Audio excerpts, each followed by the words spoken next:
الله والصلاة على رسول الله. قبل ما نبدأ الفيديو صلوا على رسول الله عليه أفضل الصلاة والسلام. كما راكم تشوفوا البنات وشهيتكم في الجنة، راح نشارك معكم اليوم طريقة بسبوسة ما شاء الله تجي رايعة البنات. كما راكم تشوفوا معسلة وما شاء الله، نتمنى كامل تجربوها.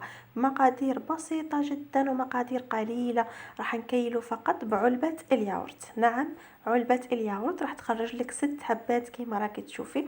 اذا كنت اول مرة تشاهدي قناتي نتمنى تشتركي فيها وتفعلي الجرس.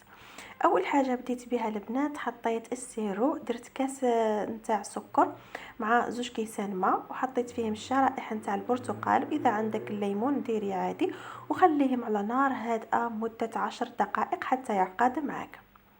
لهنا البنات شوفوا بعد مرور 10 دقائق خليته شويه يعقد لي، ماشي حاجه كبيره، غير شويه كما راكم تشوفوا.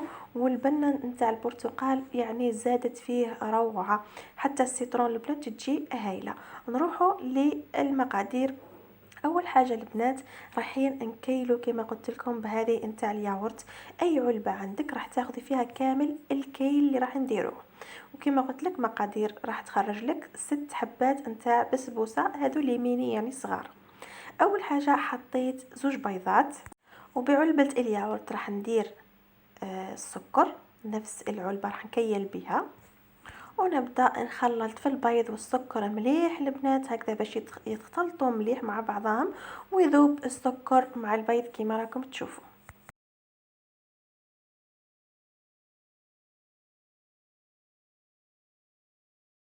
بنفس الكيله راح نحط الحليب اللي هي علبه الياغورت، ونزيدوها للخليط نتاعنا. كذلك نفس العلبه راح تجيبوها نتاع الزيت وتضيفوها للخليط هكذا. بعدها نبداو نخلطوا الخليط نتاعنا المليح البنات حتى يتجانسوا كامل المكونات. انا فضلت اني ندير الجون تاع البرتقال، اذا عندك السيترون ديريه. انا عندي عصير البرتقال يعني مقدار ملعقه فقط، وكذلك مبشور حبه نتاع برتقال نحطه كذلك للخليط. تقدري تغيري للليمون عادي جدا. وهنا عندي لافاني، راح ندير غير شويه فقط نتاع لافاني ونضيفها للخليط نتاعي، ونرجع كذلك نخلط المكونات حتى يتجانسوا مليح.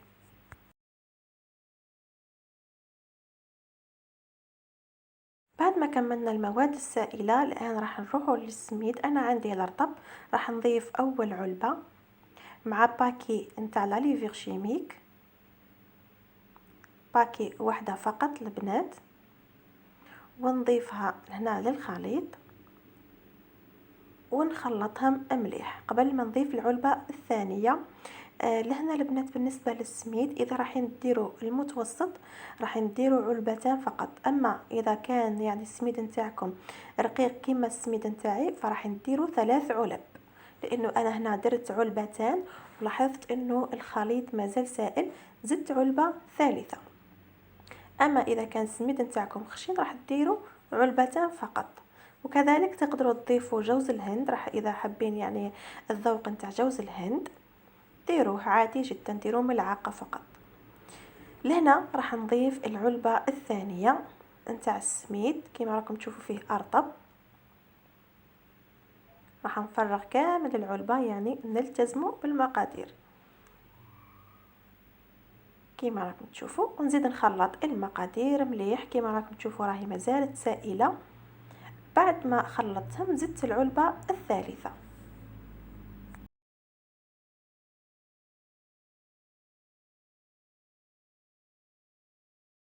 هنا راني نوريكم في القوام نتاعو، شوفي مازال سائل، زدت علبة الثالثة كما قلت لكم، وشوفوا القوام اللي تتحصلوا عليه، يجي يعني قوام تاع البسبوسة هكذا، ماشي جارية وماشي يعني عاقدة بزاف. هذه هي العلبة البنات كما شفتوا كيلنا بها كيلة حليب، كيلة زيت، كيلة سكر، 2 بيضات، و3 كيلات نتاع السميد فقط، ويبقى الذوق اللي تضيفوه، مثلا سيترون ولا برتقال ولا لافاني، كل واحد والذوق اللي يحبه.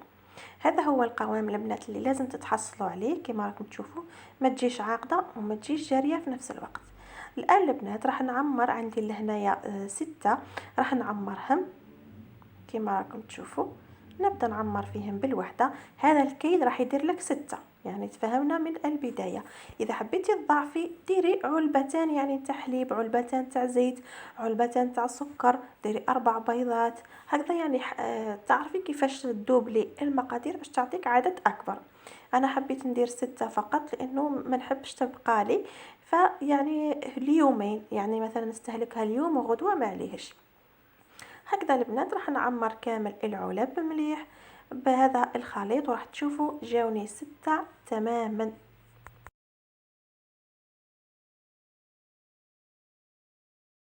وهذا هما البنات بعد ما عمرتهم كامل راح نمسح هذو الزيادات فقط باش ما يحرقلكش يعني الصني في الفور. نعطيهم خبطات هكذا فقط باش نخرج الهواء ويكونوا على استواء، يعني يستويوا كامل، وندخلهم للفور.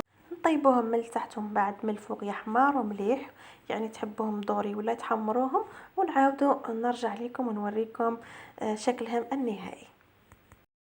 كما راكم تشوفوا اخواتي راهم خرجتهم من الفور، شوفوا كيفاش يحمروا يجوا ما شاء الله البنات. يعني علبة فقط كيلت بها خرجت لك 6 حبات ما شاء الله. نقدر ندير مثلا 7 أو 8، يعني نقص منهم شوية يجوا كذلك ملاح. الآن راح نعسلهم بهذاك السيرو اللي خدمته، ندخله مليح في يعني في الحبة نتاع البسبوسة هكذا باش تتشرب مليح. والتزيين من الفوق تحبوا ديروا اي حاجه، مثلا نواه كوكو ولا اي حاجه.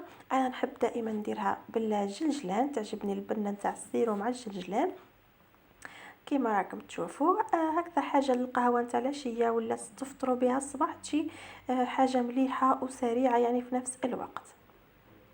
هذه هي البنات البسبوسه نتاعي نهار اليوم، نتمنى ان شاء الله تعجبكم وتطبقوها، يعني تخلوا لي في التعليقات اذا درتوها ولا ما درتوهاش، رايكم فيها. كما راكم تشوفوا راهي ما شاء الله شهيتكم في الجنه ان شاء الله خياتي. ما تنساوش برك تشتركوا لي في القناه هكذا باش تكبر وتوصل لاكبر عدد من الاخوات، ونشاركوا بعضنا الاشياء. دائما نكرر ونعاود البنات، انا لهنا ماشي باش نعلمكم ولا، فقط نحب نشارك معاكم الاشياء اللي نديرها. نشكركم على المشاهدة، دمتم في رعاية الله وحفظه، مع السلامة.